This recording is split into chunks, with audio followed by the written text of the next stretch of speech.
Welcome to the Recruiter Startup Podcast. My name's Dualta, and in this podcast series, I will be interviewing investors, advisors, entrepreneurs, and recruiters who are based all over the world. And we will be discussing how to set up and operate a world-class recruitment company.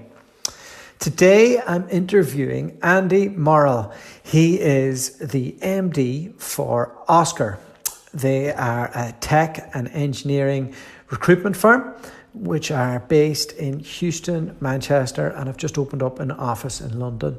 He's been with them 11 years. He's been in the industry for nearly 20 years, and he's a great guy. And we had a great chat about his career and, what he sees as the key differences of what's happened in the last 20 years and what he thinks will be happening over the next period of time. Covered a lot of interesting topics, and he's really excited about the US market, and he sees a massive pull towards there from a lot of UK recruitment companies. We talked about the benefits of networking with your competitors and sharing information with them to improve your own business. And just a lot of stuff on how recruitment's changing and what you will have to do to adapt with it. We've always had the old adage in recruitment that when you leave our business, you're dead to me. Oh, they were rubbish anyway. Listen, there's something wrong with me. I had to leave. But that's changed. The world of work's changed, and we need to adapt with it. And if somebody leaves your company at 21 or 27 or whatever age they are, and they've done a good job, slagging them off to make sure that you don't lose business in the short term, it's just a big mistake. Let them go, keep in touch, because someday you might want them to come back, and the information that they learn from their journey outside of your company may benefit your business in the long run.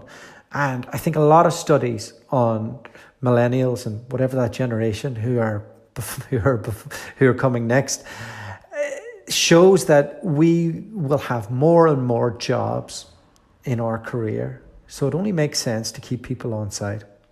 All right. And he's a great lad, by the way. I hope you all enjoyed this one.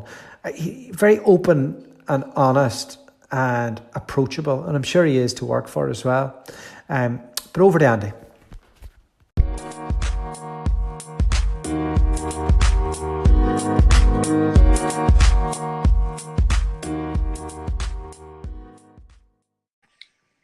Hello. Andy, how are you? I'm good, thank you. How are you? Yeah, I'm great. Great to get a chance to speak to you. Yeah, and yourself? Tell me, where am I calling you right now? Where are you? I'm sat in about an 8-foot by 8-foot meeting room in our head office in Manchester. All right. Deadly. Lovely. And have you done any interesting travel with business recently? Not particularly. I'm heading to our relatively new London office on Thursday, and then hoping to get back out to the States, ideally this side of Christmas, but a little bit difficult towards the end of the year because they have Thanksgiving and everything tends to shut down for a month, really. But we'll see. So, really keen to get into your story. How did it all begin? With recruitment, not your childhood. Well, I suppose it feels like it merges one into the other. I've been doing it that long, to be honest with you. But I'm probably very, very vanilla answer, but I fell into recruitment as most people tend to do. I kind of came out of university with very average grades, having not fulfilled my potential. Maybe. What did you study? Mainly the student union, to be honest. It was a business degree. It was quite generic, quite well spread, but like most sort of lads 18 to 21, I wasn't really engaged until my year in industry, which I thoroughly enjoyed, which kind of led me towards wanting to get out into the real world and work. Yeah, I did a business degree as well. Back then, I'm not sure how practical they were. I always remember studying like the theory of autocratic management and a few other things, and it just felt even dated back then. Yeah, very much so. I think in fairness, I think it's the kind of stuff where you'd probably use it a little bit further on in your career, but once you jump into an entry-level position, Nobody's asking you to talk about the strategy of the business or anything like that, are they? So I think a lot of it is a little bit redundant for a period of time. And then by the time you use it, of course, the world changes. Yeah. And I suppose our industry, the great thing about it is that a 22-year-old can get into management 2 or 3 years in, Yeah, absolutely. Yeah, I mean, it's truly meritocratic, which the good thing is if you find the right place, it does what it says on the tin, right? So tell me, early days, you joined a company called Senator Associates. Who were they? They were, at the time, very small, independent IT recruiter, set up by a couple, actually, that used to work for S3, Computer Futures. They were in a place called Cheadle-Hulme, sleepy little town in Cheshire. And they set up permanent IT, were doing really, really well. They took another experienced guy from Futures to set up the contract division. And myself, alongside another guy who's a rookie, were the first trainees on the new contract division that they were setting up. Why did you join a no-brand recruitment company? It seems like a bit of a risk for a young guy who's in the center of lots of other companies. He's got a degree. I think, this was 2000, right? And I found the job by circling adverts in the paper. So I don't think that recruitment was as prevalent as it is today. In fact, it was nowhere near. And it's interesting because I remember going for the interview, and you go because you've heard about all this money you can earn and the progress you can make. And the first thing you do is you look at the cars in the car park and you look at the sort of what people are wearing. Is this real? And it seemed very real. And there were some young guys in there who demonstrably were doing really well. And you look at them and you think, I can do that. I want a piece of that. And it was as simple as that. And I was brought in, very charismatic sort of owner, and just brought me straight in, really. What type of cars were in the car park? There were these little sort of Mercedes. I'm not a car man. Golf GTI, Mercedes. It wasn't Lamborghini or anything like that. Yeah. But to a 22-year-old who's used to driving a 1,000-pound Vauxhall Nova, it was pretty impressive. I think I still have a 1,000-pound motor. Okay, so early days, 2000. I graduated in 2001 from my undergrad, and I remember going into a sales job. The internet wasn't really being used to its full extent. Even then, what was it like? What was it like recruiting? There wasn't any LinkedIn or anything around, was there? No LinkedIn. One job board served the entirety of the IT industry, and end employers weren't allowed on there. So the whole concept of recruitment was based around sales. Any strategy to do with candidate attraction, acquisition was kind of irrelevant, because you put out an advert, you got a flood of people coming through, and a lot of the time it was wading through the bad ones to get the good ones. You'd then write them you'd write the details down in your book, and a lot of our marketing was done by sending the old class mail shot through the post. Plenty an evening was spent sat in the office, sort of licking envelopes and putting stamps on them and stuff like that. So it was very old school. How crazy is it that recruitment in 2000 sounds like recruitment in 1970? And like, we're in such a different world now, 18 years later. It just blows my mind. Tell me, how long did it take you to get good at it? I guess that's really subjective. I mean, I was sort of progressed into consultancy after about 6 weeks, which was a bit of a record, but I think that was a necessity rather than anything else. And I actually then went back. I was a consultant, running your own desk for about 4 or 5 months, and I did what the guys would do now relatively well, but at the time I didn't feel like I found my feet. And I actually went back to resourcing again for a good 6, 7, 8 months till I felt like I really, really knew what I was doing. But I would say being absolutely competent and knowing I was competent, I'd say probably 18 months, 2 years, in all honesty. I think that's the stage where you make calls expecting a positive reaction rather than hoping. And for me, it was the first thing that I'd done in my life that I wasn't naturally able to pick up. Kind of school easy, sports easy, recruitment felt extremely unnatural, and I nearly left the industry a good 3, 4, 5 times in my first year, without a doubt. Wow, that's crazy. I think I was the opposite. I kind of did the school thing in all of that, but the recruitment thing came pretty easy to me. Maybe it's because I got it when I was 27. I think you've also got the Irish charm, right? So that helps. Yeah, I don't know about that. So you were so it's going well for you. Did you get progressed quickly? Yes. So I took on my first trainee in 2001 to work under me. He's now director of that business, so he's doing okay. And it then started to come naturally to me. I think managing other people and having your processes be whiter than white, and showing them how to win, I think reinforces that you, one, know how to do the job well, and two, you can pass that on, and I think it gives you even more confidence.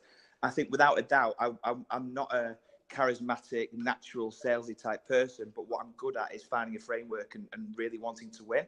And I think that, for me, is probably more easy to scale than just saying, go and charm that guy over there. And that's the part of the job I really enjoyed. And I think my career accelerated once I started managing people, as opposed to just running a desk, where I was always very good, but never amazing. What was it that separated you from being very good and a process-driven recruiter to that guy at the top of the room that beats his chest and just kills it? What do you mean, at the time or now? Well, just if you could look back, what were the characteristics that kind of differentiated? Because you're self-analyzing here, so I'm interested in what are those things that you thought made the top performer? I think a real unwavering lack of self-doubt helps. I think what I've found is, and I'm not trying to say I'm the brightest guy in the world, because by crikey I'm not, but I think what I found over the years is that quite often the people that are relatively intelligent tend to have self-doubt and tend to analyze and potentially overanalyze, which can lead to procrastination and then a lack of actual activity. And sometimes it's less the case now, but certainly back then, I think blindly doing something always got more results than thinking about how to do something in the perfect way. But if you have a look at the people that were kind of top of the board as it goes back then, when I joined, they're not now in positions where they've progressed, because I suppose that was a limitation, or maybe the best use of the skill set. Yeah, I find I've definitely seen that as well. Like, so the definitely contract recruiters anyway, the ones that can just follow, like, okay, bash out 50 calls, make it happen, keep at it. And then sometimes I see on the other end of the scales that the recruiter who comes in and overthinks things can tie themselves in a knot. I think Absolutely. so. It's kind of, the modern recruiter is trying to find that balance between both sides, where you channel out that self-doubt, but you still learn and think at the same time, but not overcomplicating it. It's yeah, and I think today, obviously there are exponential changes in the industry in those 18 years, but I think the changes now, be them either the way that the market is adapted or technological changes, I think are more than embracing the people that prefer to be targeted and prefer to be slightly more analytical and maybe more consultative than some guys still bashing it out. However, without a doubt, activity of some form, as long as it's intelligent and targeted, is always going to be a lack thereof, right? Sure. Tell me, so you were 6.5 years with Senator, and Yes. you got up to contract services manager. Did you feel like your career had stalled or hadn't progressed as fast as you wanted it to? I'll be honest with you, I didn't really have many reference points. We were tucked away in the time at Wilmslow, where there are quite a few recruitment businesses, but none of my friends were recruiters outside of my mates at work. I didn't really hang about with recruiters, didn't really attend any recruitment-orientated networking events or anything. So I kind of didn't really know. But what I did know is it was starting to feel a little bit samey day to day. Internally, the company was doing very well, but not really kind of growing where I could see that my career was going to trampoline forward.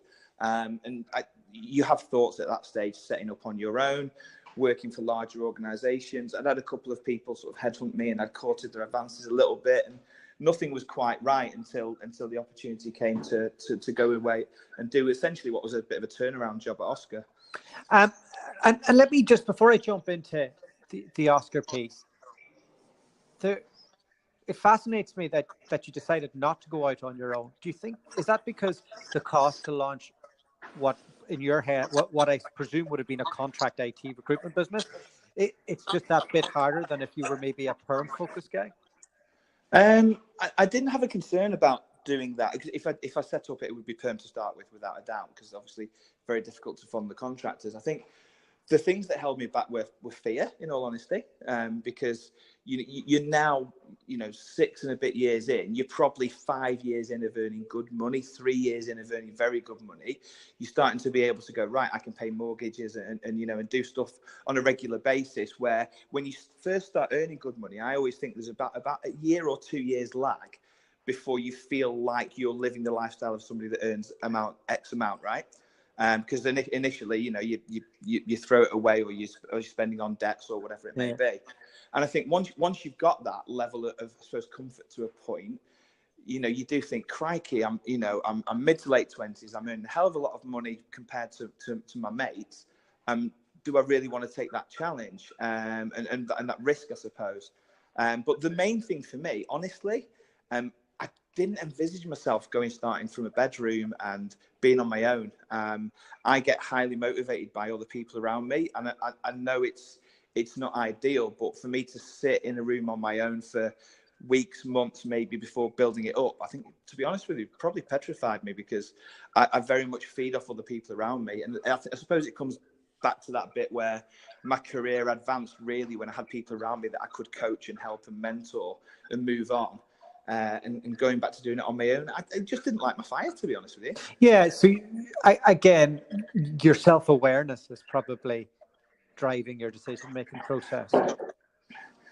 That's probably a nice way of putting it, yeah. Well, I think you're quite hard on yourself. So you mentioned that Oscars was a turnaround job. Yes. Now, global company now. Give us the spread of the size of it now, and then walk me through what it was like on day one.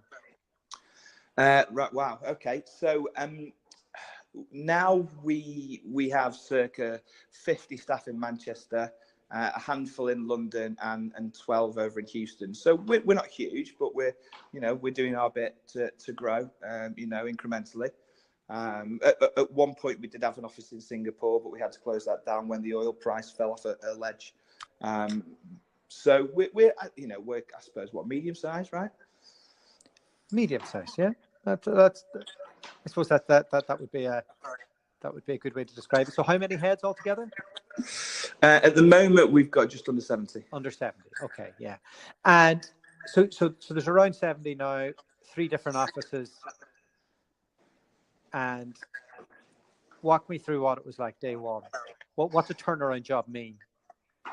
So the organisation had been run by an MD who'd started it a few years earlier, and had a little bit of a disagreement with the other owners, and he'd done a couple of naughty things that I won't get into, and I think basically he was told, go quietly or things could get very nasty for you. So he went. What we walked into was, and I kind of understand why, it was a bit of a disparate business. So you had one girl doing rec to rec, a couple of guys doing rail, a couple of guys doing oil, a couple of guys doing IT, a couple of guys doing sort of general engineering, and there was no golden thread within the business. Commission seemed to change month on month to suit the senior people that were dictating what it was. It wasn't a company; it was a bunch of individuals who were kind of surviving. And to be fair, there were a couple of good people that were doing all right, but it felt like the whole thing was set up to serve those guys rather than to create an opportunity for everybody. What were you brought in to do initially? I suppose in the roughest sense, grab it by the scruff of the neck and see what you can make of it. And you're 27, are you? I was 27. Yeah, 27. Okay, let's set the scene here. You're 27. You've had a good run at a company, but you're still a young guy, especially in the eyes of people that are making good money, sitting on their laurels, doing a bit of this, doing a bit of that, and cashing in. What was that experience like? How does a young guy grab it by the scruff of the neck and go about making this happen? And like that must have been a tough job. It was tough because the people that were there was only a handful of people there. They were in a small little office in Didsbury, which is a suburb of Manchester, above a Buc-ee's and a Subway and a pub and stuff like that. And it was very much a spit and sawdust operation. But there were a couple of talented people there.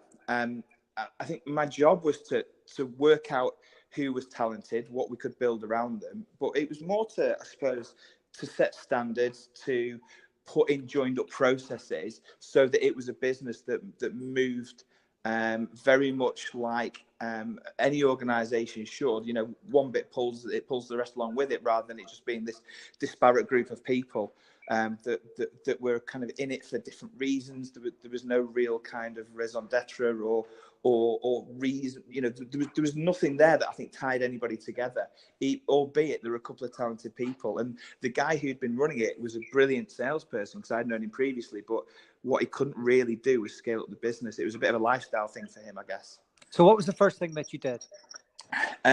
First thing we did was interview everybody, and got to know why they were there, what they were doing, how life was for them. But I think it became very clear that before that, I suppose the fallout before I came on board had been happening for quite a long time, and they'd been almost brainwashed into sort of naturally hating whoever was coming in and to dismiss their new ideas because what they were doing already was best, I guess. Yeah, and self-protecting. Yeah, very much so. Look, you know, when we're backed into the corner, we all tend to come out fighting, right? And you know, self-preservation is a natural instinct. So you interviewed them first. You're kind of getting an idea as to who you want to keep, how you don't. What's the next bit of that process to kind of go, how can we exit these people, or how can we kind of get them to exit? And walk us through that and how that led you to forming the new profile of what you go after. Yeah.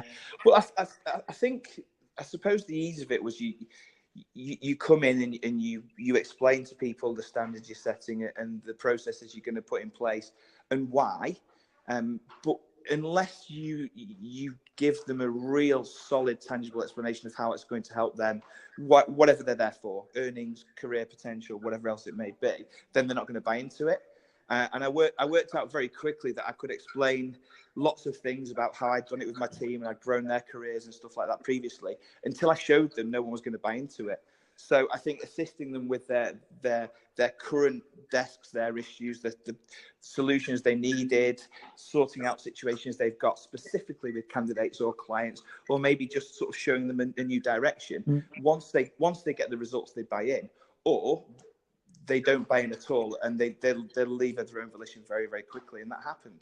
And a few people left before they kind of really give it the chance. And I've spoken to a couple of them since, and they kind of regret it. And others, I'm sure they're glad they went, right? So yeah. And when you're doing that analysis on the desks, and you're like in your head, you've got a bit of a plan. You're thinking, I think I could probably get this narrowed down. I'll get rid of that rec piece. I'll get rid of that whatever else piece. Maybe it's technology and oil that we're going to focus on. How do you sell that to people who are in the business already? Well, the tech one was my bread and butter and my background. There were a couple of guys there, really nice lads, and they were kind of doing a placement every other month each. And that was easy to grab onto and show them how to push forward. One of them left and went traveling. The other guy is now our sales director, Matt Southworth. And we built it around him. initially it was difficult because making people accountable for their actions is something that they don't like. In order to progress, you've got to lay yourself bare, right? And you've got to admit to your failings and look at where your positives are to build around. And he found it really difficult. I remember relatively early on, he came to me and said, look, I'll hand him a notice in. He said, why are you picking on me? Why are you sat with me all the time? Because, there are loads of other people there. I said, Matt, I can see the potential in you. If you can follow this, I promise you, I'll get you to where you want to be. Remind me again why you came into recruitment. He told me why. He said, right, give me 6 months. If you're not on your way to getting towards that, then leave. No problem at all. And he, I guess he bought into me or what I was saying, and he's still here now and he owns a piece of the company. And tell me, so you've done a bit of a turnaround. It's 2007, so 2 years later, 2009. We all know what happened. Yes. So you just got it round. You've got new things in place. Walk us through that next period. I guess we were really fortunate, and I don't think it was. Look, this wasn't any preconceived strategy of mine or the business, but we weren't just led by the UK economy at the time, because we had a very, very strong, albeit small, oil and gas arm. So the dictation of that was very much about global oil prices, as opposed to, the IT business that we had, which was UK centric, which was really struggling because nobody was spending any money. So at that time, we've become slightly more balanced. Our NFI is starting to become a lot greater on oil and gas. So we put our resources into that, make sure we're keeping a certain amount of input into tech so that we're washing our face with it. We're continuing to build relationships bit by bit that we can make the most of as soon as things turn good again. So we were really lucky on that front. We had a guy called Matt Holmes, who's now MD of 10. And he became a director very, very quickly. He's the other person we built around for oil and gas. Very, very talented guy. He knew how to expand within oil and gas because he understood the industry a lot greater than me. And I suppose that's where we put our emphasis into while the UK economy was struggling. And I guess we were fortunate to be able to do so. So you were obviously doing a lot of remote recruitment then. Was that something new to learn back then, where you're interviewing people all around the world? I guess the global piece, yes, but the recruitment of tech, when I came in, we concentrated on doing the London Southeast market anyway. Okay. So I suppose the basics of recruitment remotely, only interviewing on the telephone, that kind of stuff was commonplace. It was very typical of the IT recruitment market then anyway, unless you were doing it very much in the geography you were sat in. All right. Okay. Excellent. So at what point did you launch your office in Houston, and what was that process like? Was that a daunting experience, launching an international office? It was, but at the time you've got a bunch of ambitious guys who, we've got a very young leadership team at that point, and we genuinely thought that we could take anybody on. We were top suppliers globally for permanent oil and gas for some big firms, and we were beating off the big boys. And I guess we thought we could do anything. So we built Houston in 2012. Just before the crash. Well, we got you had a 3 years, did you? We were very lucky to a certain extent, but it also became a poison chalice. We won an RPO for Maersk. Okay. Their US office. There's a project called Chisonga, which we embedded a couple of people on their site in Houston. It was brilliant because straight away you've got stuff turning around, you've got contractors going out, you've got revenues coming in. But it was the first one we'd won. We made quite a few mistakes with it, and unfortunately, after the project had left that part of the world, the mistakes we made is we were left with an office which would essentially become a delivery office. Mm. You remove that food from the table, and we've got a load of guys who either don't know how to or have forgotten how to sell and generate new business, and we rested on our laurels, quite frankly. Yeah, it's, I obviously come across a lot of oil and gas recruiters, and I think a lot of them would struggle to get and perform into IT recruitment businesses, because especially when that boom was happening, they just did become delivery recruiters.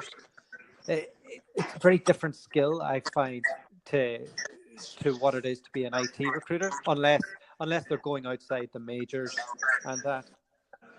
Yeah, very much so. I mean, when we were really making hay in it, it was before the portals came in, and it's before everything became very much centralized, huge, big internal recruitment teams. And I remember talking to one of our guys who recruited for geologists in our UK office, and I said to him, "Okay, so talk me through your processes. So you take a candidate to market. What's your ratio? Calls made to getting interviews for the geologist you've got?" And it goes 1-for-1. Yeah. And for my background in tech, that's like, what? What do you mean 1-for-1? So you take them to market, everybody wants them. And the whole basis of the role was building these networks of candidates. And that is very much, I suppose, a precursor to why we've done so well in tech recently.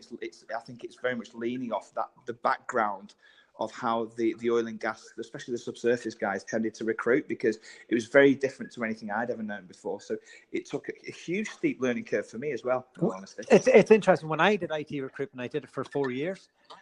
It was very job centric, and Yeah. the client was always king. But I see it changing across multiple disciplines now, where internal teams have got stronger, like advertising's got stronger. So a lot of us are being pushed into finding our own little niche and trying to get famous for that, which means that we're really working towards getting the best candidates in niche areas where we take them out to market. So it is like, I'm finding it is changing. Yeah, very much so. I think, look, it's different discipline by discipline, of course, but I think that the niche you go, without a doubt. But I think one of the things that we're really trying to focus on at the moment is building our own communities of candidates. Everybody's done the beer and pizza nights, right? Where you have a tech meetup for your .NET guys or your whatever. And I think we're now trying to find what the next level of that engagement is going to be. We've sponsored events, we've done thought pieces and things like that, and I think there is going to be something else that takes it to the next level. And I think that's what everybody's searching for currently. And I think with the extension of the way LinkedIn are now changing the groups and communities on there, I think there's going to be a push for people to remove their communities bit by bit away from a platform that's owned by somebody else and somehow put it on their own platforms. But I suppose getting people there in the first place and keeping them engaged whilst you're doing your day-to-day recruitment is the stuff of full-time marketeers. It is. And well, our job I see is going to be more and more led by marketing.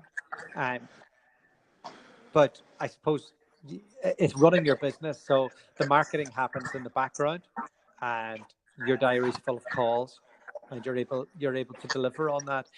Within tech recruitment, it's going to be very hard to do that when there's people like GitHub and that do it excellently, and Stack Overflow, and they've almost done it the right way. They've built the community first, and then they've put the job board, and then in behind the job board they'll have permanent placements, and that seems to be where a lot of things are going, that direction.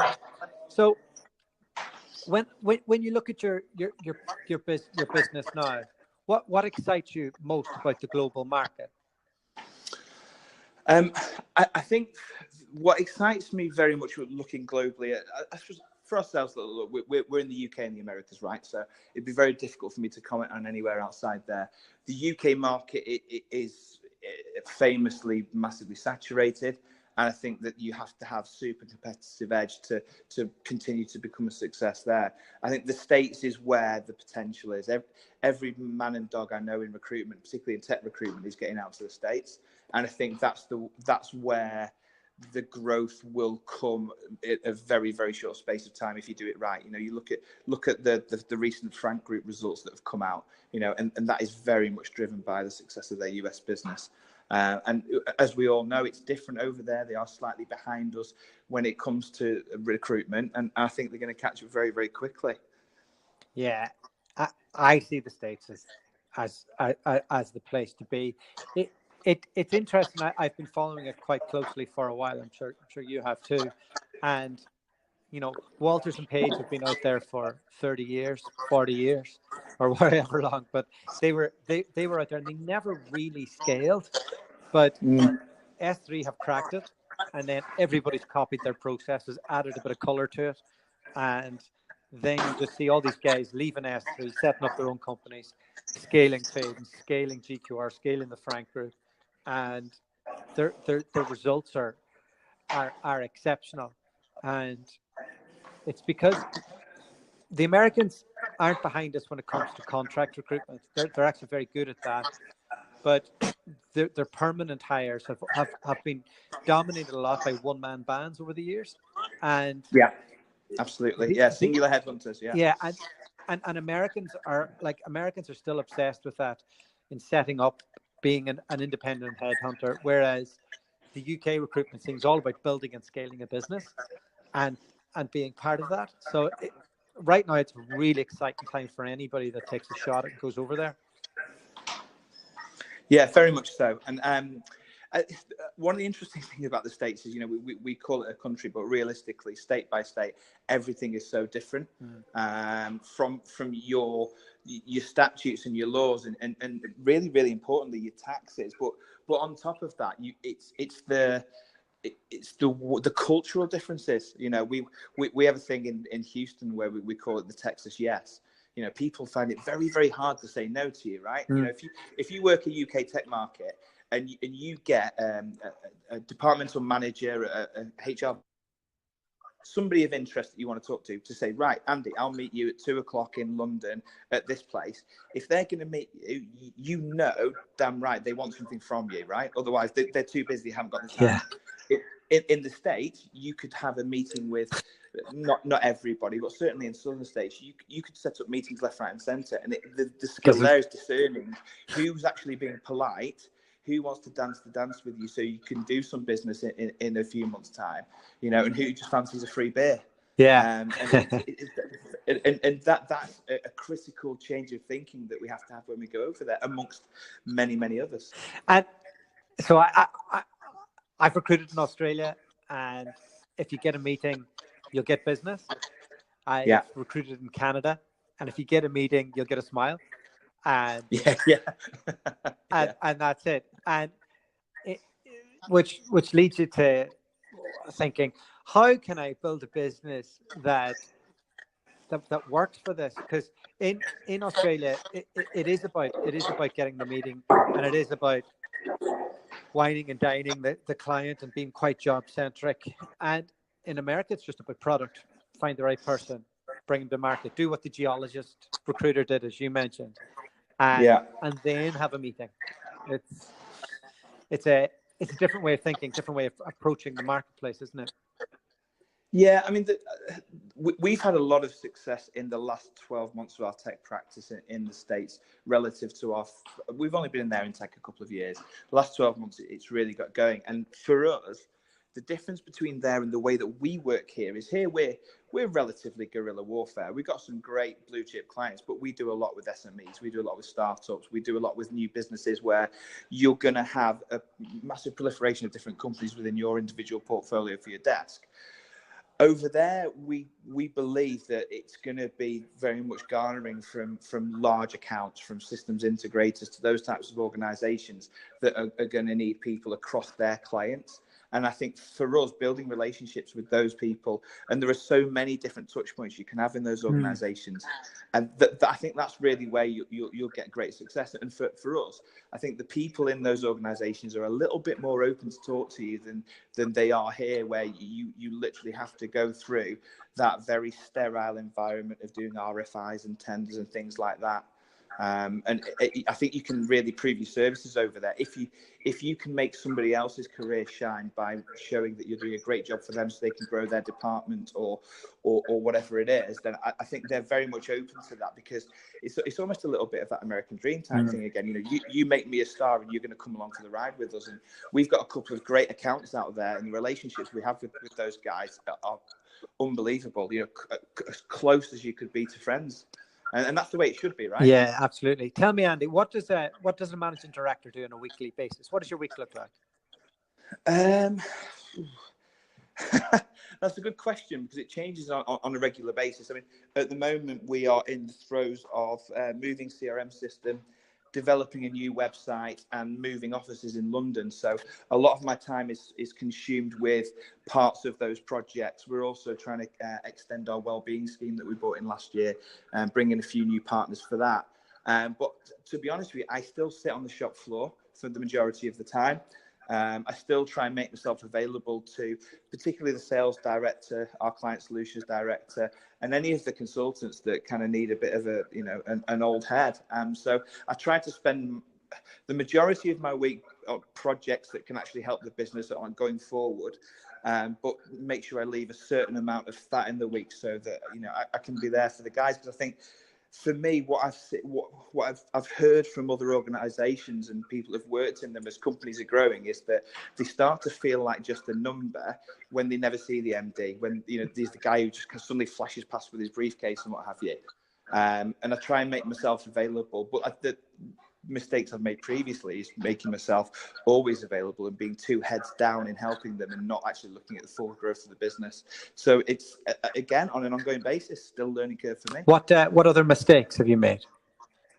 Oh, how long is a piece of string? We could be here for a long time. Give us the top 5 if you could go back and change. I think one of the things that for me is an important thing is actually believing people's actions rather than the words. And I think that there are, be it from candidates, clients, colleagues, I think believing what they're saying rather than what they're telling you by what they're doing is something that I'm increasingly seeing as being important. I think that it's difficult when you work with people, right? Because we're all amateur psychologists, aren't we? That's kind of what we do, right? And I think if you just rely on your skill to read people, if you have one, it can, and don't have a framework around that, it can become extremely dangerous. I think another mistake, which has been rectified during the last sort of 12, 18 months, is becoming insular and not looking outside of your own business at what the rest of the world is doing. I'm part of the RDLC network, which I'm sure you're aware of, and the information shared amongst that group of peers is incredible. I was so cynical about it to begin with. I thought it was just going to be people trying to have one over on each other based on how great their business is doing, because my reactions with other senior recruiters was at events where, it's a measuring up. Just larger. Yeah. And I've never, ever had the slightest bit of interest in that. Look, there's enough piece of the recruitment pie to go around for everybody. And it's been enlightening, and I've built some really good relationships. And for the best part, you learn something new, but the worst part is it's an affirmation of the stuff that you're doing is actually all right. If you were to believe the general loudest shouters on the likes of LinkedIn and social media, they would potentially have you believe that the world is a different place to what it actually is behind closed doors. And I always thought, well, who's going to let me behind their closed door? Because we could be a competitor.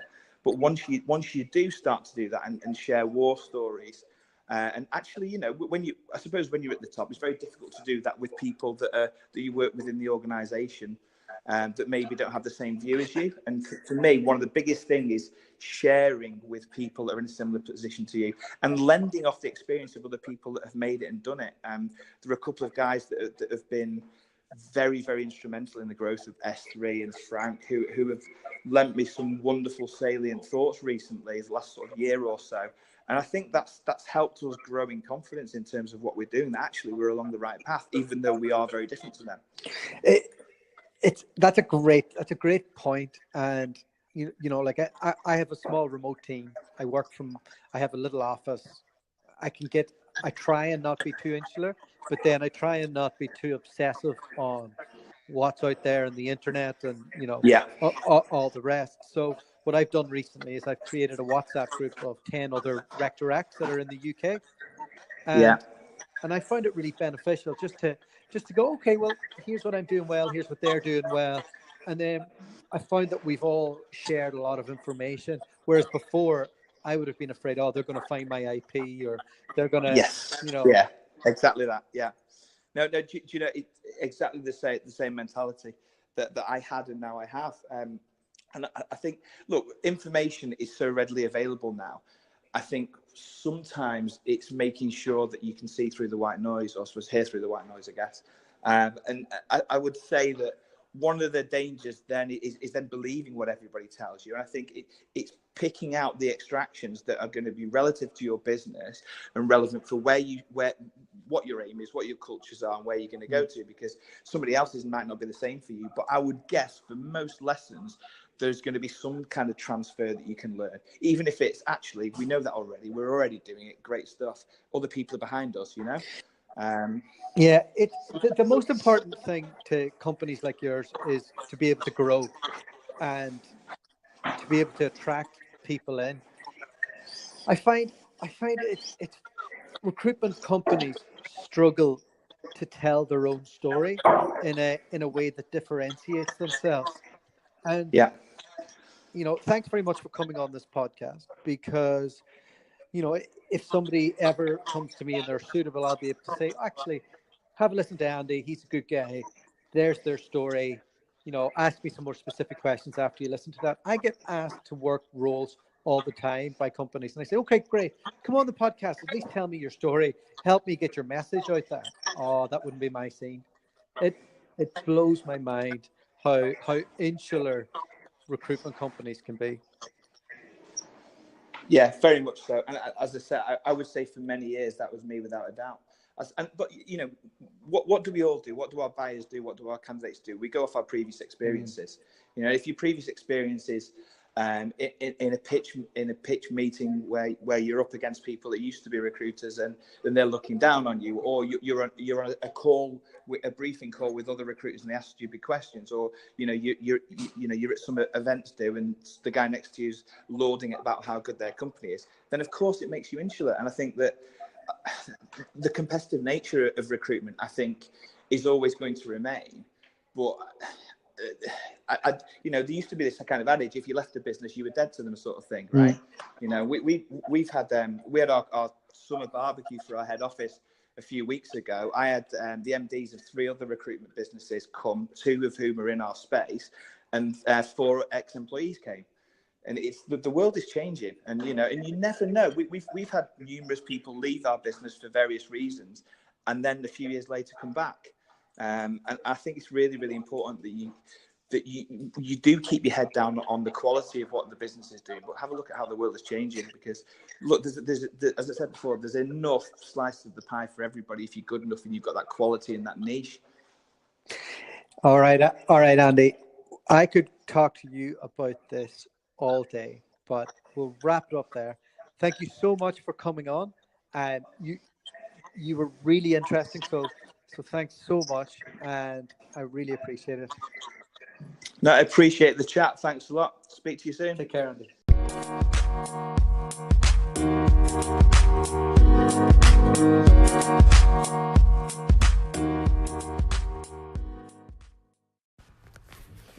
Massive thank you to Andy for coming on the podcast. I really enjoy interviewing people at the top of recruitment organizations. I think they're becoming more and more open and engaging, and realizing that to get good recruiters to come work for you, you really need to kind of bare your soul. You need to show what you're all about, what you believe in, and what you stand for.